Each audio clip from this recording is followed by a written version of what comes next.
The last couple of Sundays, we've been looking at gospel accounts that include a group called the Pharisees. And if you've ever read through the Gospels, you know that this is a group that shows up time and time again as opponents of Jesus. And what's really interesting about them is that they're not only opponents of Jesus, Jesus is an opponent of the Pharisees. He has some really harsh things to say to the Pharisees. Jesus, who is normally kind and compassionate, is anything but with this group of people. He calls them serpents and vipers and whitewashed tombs and sons of hell. And so a really important question is to ask, why is Jesus so upset with this particular group? What have they done to make him so angry?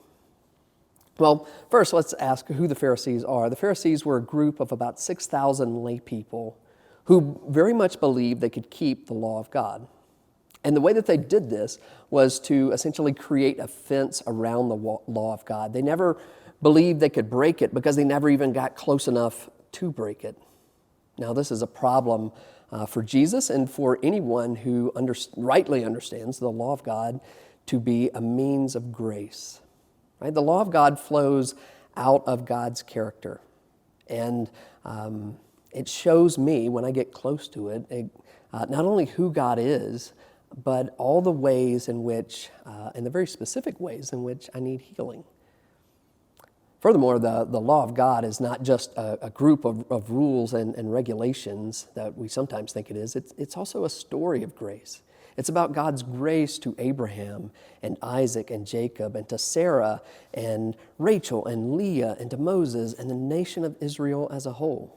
It's a story of grace. And so the problem that Jesus has with this group is they are literally taking God's grace out of the world in very specific ways. One, they're telling people that they don't need God's grace. And two, they're telling people that they can't trust God's grace.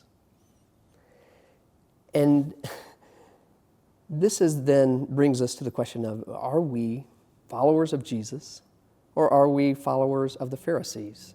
Right? Are we putting grace into this world as followers of Jesus, or are we taking grace out of this world? Are we patient? Are we listening? Are we quick to forgive? Do we go the extra mile to restore relationships?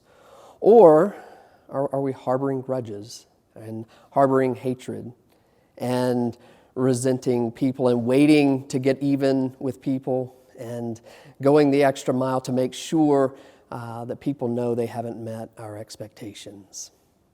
I want to encourage you today to bet on grace. At the end of the day, grace is all we have, and by the same token, grace is all we need.